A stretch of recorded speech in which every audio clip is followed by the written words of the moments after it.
मंत्री गुलाबराव पाटलांनी रायगडमधल्या पालकमंत्री पदाच्या स्थगितीसंदर्भात प्रतिक्रिया दिली आहे. गोगावलेंना पालकमंत्रीपद मिळायला हवं अशी माझी सुद्धा इच्छा आहे, असं गुलाबराव पाटलांचं म्हणणं आहे.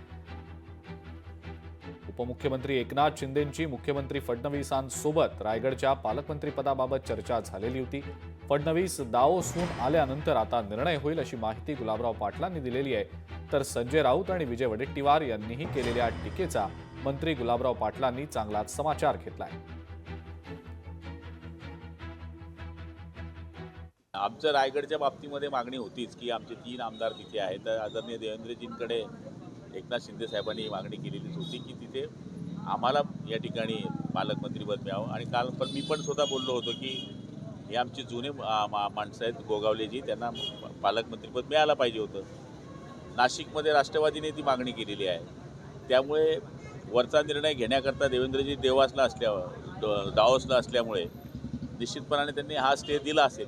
आल्यावर तोडगा निघेल. संजय राऊतच्या बोलण्याला मी काही महत्त्व देत नाही. जे 20 आहे आता ते सांभाळा, ते इकडे आले तर प्रॉब्लेम नको व्हायला. ठाकरेंना संपवलं, आता शिंदेंना संपवणार असं विजय वडेट्टीवार म्हणताय. भाजपकडे रोख दिलाय. 16 आमदार आहे ना, संपवून टाकतील ते आम्हाला. लोकशाही मराठी ऐका, पहा, जागरूक रहा.